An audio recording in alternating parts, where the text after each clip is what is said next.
Hello and namaste to everyone out there. Welcome back to my channel. If you are new to this channel, I am Rajat Ghimre, a final year medical student at College of Medical Sciences, Bharatpur, Chitwan. So यदि तपाई यस च्यानलमा नयाँ हुनुहुन्छ भने please भिडियोलाई like and च्यानललाई subscribe गर्न नभुल्नु होला। केही दिन अगाडि मैले आफ्नो युट्युब च्यानलको कम्युनिटी पोस्टमा तपाईहरुलाई लागेको क्वेशन्सहरु, क्वेरीजहरु कमेन्ट गर्न भनेको थिएँ र I have received a lot of comments. So today in this video, I'll be addressing those comments. So without further delay, let's get started.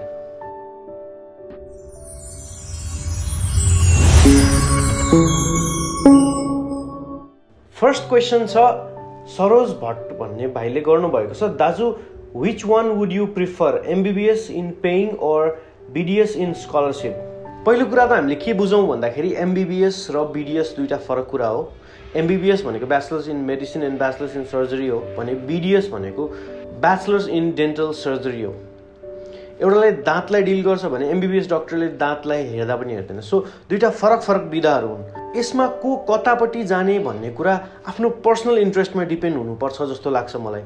तर धेरै जस्तो स्टुडेन्ट्सहरुले के गरेको पाइन्छ भन्दाखेरि MBBS मा नाम निस्केन अथवा MBBS मा स्कलरशिपमा निस्केन भने BDS मा स्कलरशिपमा गइरहेको हुन्छन् अथवा MBBS पढ्छु भनेर आएको विद्यार्थीहरु धेरै फाइनान्शियल कन्डिसन अथवा आफ्नो मेरिटको आधारमा पनि नपाएपछि BDS मा जाने गरेको देखिएको छ, जुन गर्नु गलत हो जस्तो लाग्छ मलाई। किनभने you should decide your future out of your interest.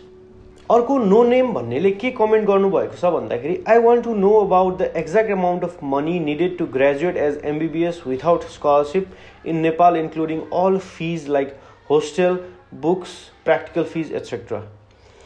So exact amount of money Nepal गभर्नमेन्टले तोकिदिएको छ, जुन तपाईले मेडिकल एजुकेसन कमिसनको वेबसाइटमा गएर पनि हेर्न सक्नुहुन्छ अथवा मैले MBBS fee structure in Nepal भनेर एउटा छुट्टै भिडियो पनि बनाएको छु, त्यसमा पनि हेर्न सक्नुहुन्छ र त्यस भिडियोमा मैले यस बाहेक अतिरिक्त कस्तो फिजहरु लाग्छ भनेर डिटेलमा डिस्कस गरेको छु। कृपया त्यो भिडियो हेर्नु होला।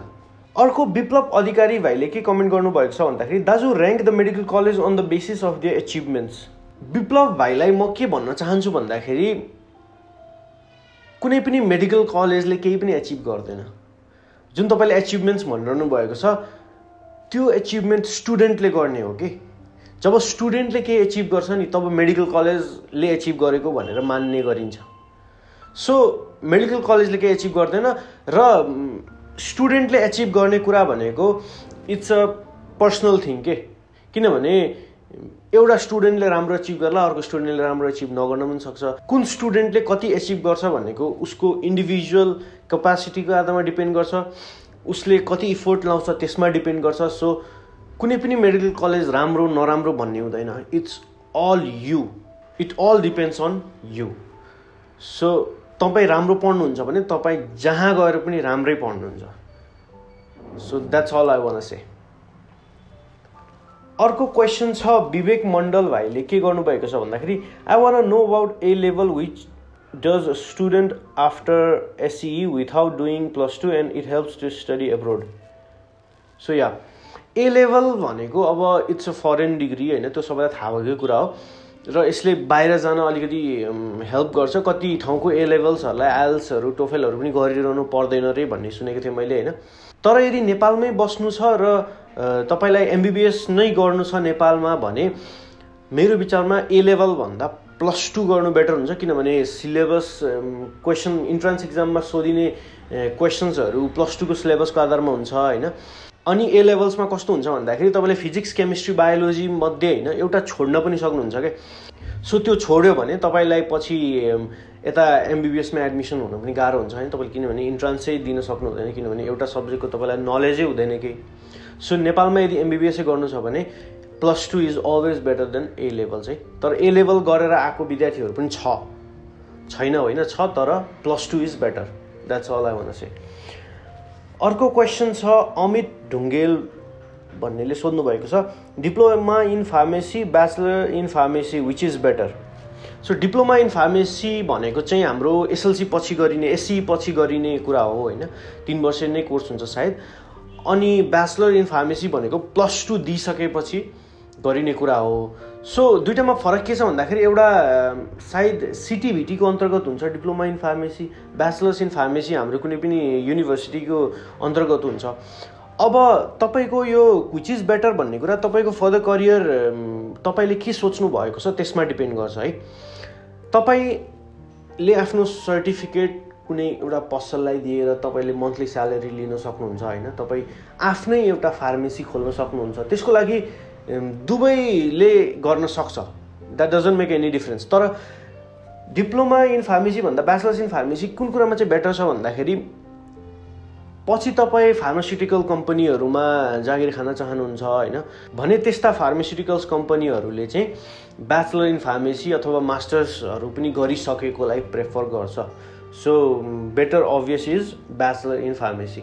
अब नेक्स्ट क्वेसन छ मिस्टर ब्याड बोय भन्नेले गर्नुभएको छ, दाइ एमबिबिएस प्रिपेरेसनको लागि बेस्ट बुक प्रेफर गर्नु पर्यो अनि के दाइ बुक मात्र पढेपछि इक्जाम स्कलरमा क्लियर गर्न सकिन्छ कि नै? अभियसली पढ्ने बुक नै हो।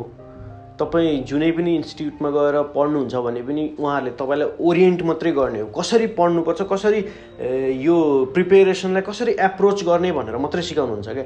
एक्चुअली नलेज लिने त तपाईँले आफै पढेर हो, बुकै पढेर हो अथवा नोट्सहरू नै पढेर हो। सो इन्ट्रान्स प्रिपेरेसनको लागि बेस्ट बुक भन्ने कुरा होइन, तपाईँसँग कति टाइम छ भन्ने कुरामा डिपेन्ड गर्छ क्या। यदि तपाईँहरूसँग टन्नै टाइम छ होइन, like if you are losing a year then तपाईँहरूले एउटा प्राइमेरी सोर्स बनाउनु पर्छ। प्राइमेरी सोर्स भनेको मोड्युल्सहरू नै बेस्ट हुन्छ। जुनै पनि तपाईँ यदि इन्स्टिट्युटहरूमा गइरहनु भएको छ भने त्यस्तो इन्स्टिट्युटहरूले मोड्युलहरू प्रोभाइड गर्छ, त्यो मोड्युललाई प्राइमेरी सोर्स बनाउने। अनि अर्को भनेको सेकेन्डरी सोर्स। सेकेन्डरी सोर्सको कुरा गर्नुपर्दा चाहिँ तपाईँहरूले कुनै पनि इन्डियन बुक्सहरूलाई प्रिफर गर्न सक्नुहुन्छ। सब्जेक्टिभ नलेज त्यो हाम्रो प्राइमेरी सोर्सबाट लिने, अनि त्यसपछि अब्जेक्टिभ क्वेसन्सहरू प्र्याक्टिस गर्दा चाहिँ इन्डियन बुक्सहरू पनि प्रिफर गर्नुपर्छ if you have sufficient time.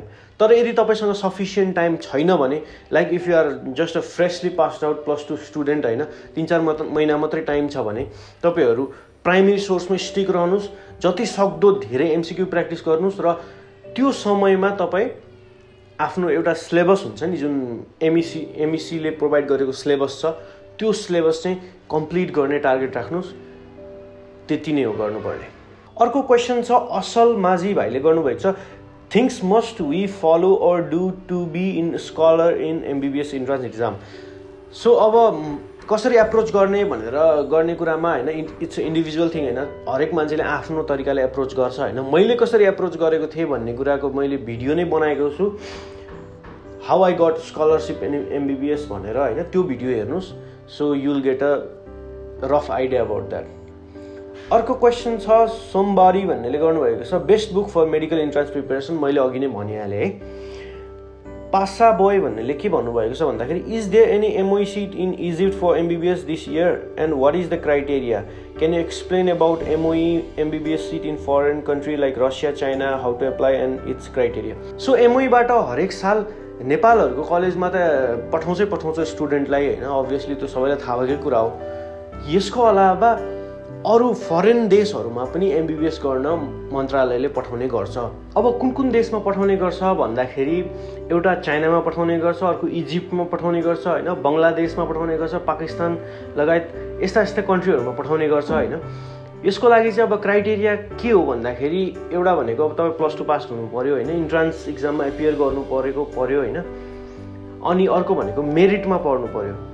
सबै यो के हुन्छ भन्दाखेरि यो सबै नेपालको मेडिकल कलेजहरूको काउन्सिलिङ सकिसकेपछि त्यसपछि मात्र फरेन कन्ट्रीहरूको लागि काउन्सिलिङ सुरु हुन्छ होइन। तपाईँले त्यहाँ एप्लिकेसन दिनुपर्छ, एप्लिकेसन कसको रिसिभ भयो त्यसको आधारमा उनीहरूले मेरिट लिस्ट निकाल्छ, अनि तपाईँले स्कलरसिप पाउनु भयो कि भएन त्यो अनुसार डिसाइड हुन्छ। सो यो भनेको सकिसकेपछि हुने कुरा हो। सो अर्को क्वेसन छ मानसी भन्नेले गर्नुभएको छ, sir I am from India, I have taken admission in CMS Bharatpur, Nepal old. I want to know when the session of MBBS of year 2020 is to start in Nepal. So you should know that this year the session is getting delayed due to this COVID thing. So the entrance examination for Nepalese students has just happened. So the session will soon start after the counseling ends here. It will take about maybe 3-4 months more. Yeah, after that the session will start for both Nepalese students as well and Indian students as well. दाइ I am recently in HA third year अनि अब I want to study MBBS after HA and I am from private school so does there any chance of scholarship what is the procedure भनिदिनु पर्यो दाइ so HAबाट MBBS पढ्न आउन मिल्छ नमिल्ने होइन HAबाट MBBS पढ्न आउन मिल्छ तर देयर आर सर्टेन डिफिकल्टिज होइन लाइक अब +2 पास गरेर MBBSमा एडमिसन भएको जस्तो स्मुथ प्रोसिडियर चाहिँ हुँदैन होइन you have to appear the entrance first होइन इन्ट्रान्स त दिनै पर्यो सबैले होइन तर नर्मली अरू जुन स्टुडेन्ट +2 गरेर आउँछ त्योभन्दा हल्का फरक हुन्छ मलाई त्यति धेरै ज्ञान छैन यो बारेमा म तपाईँहरूलाई पछि अपडेट दिने प्रयास गर्नेछु सो अर्को क्वेसन छ अरुण चन्द भन्नेले सोध्नुभएको छ सर मेरो क्लास 11 को इक्जाम केही डेज पछि हुँदैछ मैले आइएम इन्ट्रान्स प्रिपरेसनको लागि कुन बुक पढ्दा ठिक हुन्छ without class 12 text book so यदि तपाईँ क्लास 12 पढ्दै हुनुहुन्छ and you want prepare for entrance along side भने तपाईँहरूले फर्स्टमा अब्जेक्टिभ एप्रोचमा आफ्नो क्लास मतलब थ्योरी +2 को थ्योरीहरूलाई एटेन्ड गर्नुपर्ने हुन्छ कस्तो भन्दाखेरि थ्योरी पढ्नुभयो त्यसपछि सँगसँगै अब्जेक्टिभ क्वेसन्सहरू पनि गर्ने अहिलेदेखि नै सुरु गर्नुहोस् होइन त्यो भएपछि तपाईँलाई पछि एकदम इजी हुन्छ होइन अर्को बुक्स कुन फलो गर्ने भनेर भन्नुभएको छ बुक्स फलो गर्ने कुरामा तपाईँहरू यदि प्रिमेड जोइन गर्न सक्नुहुन्छ भने प्रिमेड जोइन गर्नुहोस् होइन उहाँहरूले नै तपाईँलाई इन्स्ट्रक्ट गरिदिनुहुन्छ कुन बुक्सहरू फलो गर्ने यदि प्रिमेड जोइन गर्नु भएको छैन भने रिफ्रेसर बुकहरू पाइन्छ होइन बायोलोजी रिफ्रेसर जुलोजी रिफ्रेसर अर्को केमिस्ट्री रिफ्रेसर भन्ने बुकहरू पाइन्छ हो यो बुक्सहरू फलो गर्न सक्नुहुन्छ तपाईँले अर्को क्वेसन छ कौशल तिवारीले दाइ अहिले 12 क्लासमा हो अनि इन्ट्रान्स प्रिपेरेसन केही गरेको छैन 12 पछि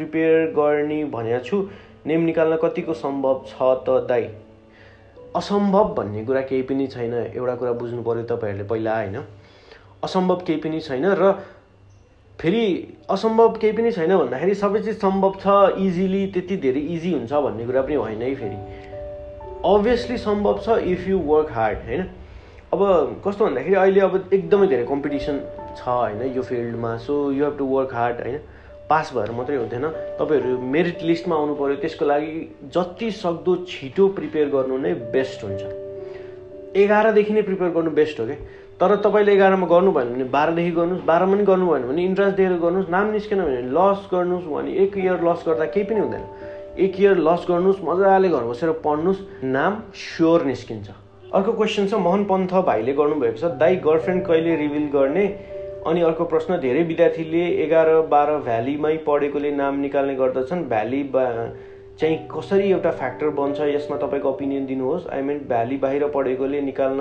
अलिक बेर लगाउने अथवा धेरैले फ्रेसमा ननिकाल्नेको सो अब उहाँले क्वेसन गर्नुभएको छ भ्यालीको कुरा भ्यालीमा भित्र +2 पढ्नु र भ्याली बाहिर +2 पढ्नु केही न केही डिफ्रेन्स चाहिँ छ जस्तो लाग्छ है मलाई यो इम्पोर्टेन्ट टपिक पनि हो यो कुरामा मैले एउटा भिडियो नै बनाउनु पर्ने हो र तपाईँले क्वेसन गरि नै हाल्नुभयो भने म आफ्नो ओपिनियन दिन्छु अब कस्तो हुन्छ भन्दाखेरि भ्यालीभित्र +2 पढ्नु कम्पलसरी त होइन तर के छ भन्दाखेरि एउटा ट्रेन्ड छ नि त एसएलसी सकाएपछि अब भ्यालीमा जाने राम्रो कलेज छान्ने +2 पढ्ने भन्ने एउटा ट्रेन्ड छ यो भएपछि के हुन्छ भन्दाखेरि कम्पिटिसन हाई छ क्या भ्यालीमा कुनै पनि एउटा पेरिफेरी चितवन बुटवल विराटनगर पोखरा कुनै पनि त्यहाँको कुनै पनि कलेज लिनुहोस् र भ्यालीको कुनै पनि एउटा कलेज लिनुहोस् होइन डिफ्रेन्स पाउनुहुन्छ क्या तपाईँले त्यहाँनिर 200-400 विद्यार्थी हुन्छन् भ्यालीको हरेक कलेजमा होइन साइन्स फ्याकल्टीमै हेर्ने हो भने 1500 विद्यार्थी 1000 विद्यार्थी हुन्छ क्या यो भएपछि के हुन्छ भन्दा कम्पिटिसन हाई हुन्छ है कम्पिटिसन हाई भएपछि तपाईँले राम्रो पढ्नुहुन्छ एक अर्को भनेको तपाईँले भ्यालीभित्र पढे नि भ्याली बाहिर पढे नि पढाइसकिसकेपछि त एउटै इक्जाम दिने सबैले कम्पिट त सबैले एउटै प्लेटफर्ममा गर्नुपर्ने छ होइन सो भ्यालीमा पढिसकेपछि तपाईँ के हुन्छ भन्दाखेरि you will know your competitor के मैले कस्तो कस्तो विद्यार्थीहरूसँग चाहिँ कम्पिट गर्नुपर्ने रहेछ त भनेर तपाईँलाई थाहा हुन्छ 2 अर्को फ्याक्टर के हुन्छ भन्दाखेरि भ्यालीभित्र पढेकोले प्रिमेडहरू जोइन गर्न सजिलो हुन्छ है प्रिमेड भन्नाले अब इन्स्टिट्युटहरूतिर पार्ट टाइम होइन अब जस्तै बिहान कलेज तपाईँको मर्निङ सिफ्ट कलेज छ भने you can join the institute in day shift होइन अथवा डे सिफ्टमा तपाईँको कलेज छ भने मर्निङमा गएर इन्स्टिट्युट जोइन गर्न सक्नुहुन्छ 1-2 घन्टा दिनकै दिने हो भने 1 इयर कन्टिन्युसली 1-2 घन्टा इन्स्टिट्युट जाँदाखेरि तपाईँ धेरै माथिल्लो लेभलमा पुगिसक्नु भएको हुन्छ क्या त्यसले तपाईँलाई +2 मा पनि हेल्प गर्छ, त्यसले तपाईँलाई इन्ट्रान्समा त हेल्प गर्ने नै भइहाल्यो। हो यस्ता उस्ती कुराले विविध कुराहरूले भ्यालीमै नै पढ्नु बेस्ट हुन्छ होइन। तर यो भन्नुको मतलब फेरि बाहिरको कलेज नराम्रो भन्न खोजे होइन है। बाहिरको कलेजबाट पनि धेरै कलेजबाट राम्रो गरेको छ, फ्रेसमा पनि नाम निकालेको छ। मेरै कलेजमा 2-3 जनाहरू भ्याली बाहिर +2 पढेकोहरू पढ्दैछ, स्कलरसिपमा नाम निकालेर। सो यो फ्याक्टर्सहरूलाई कन्सिडर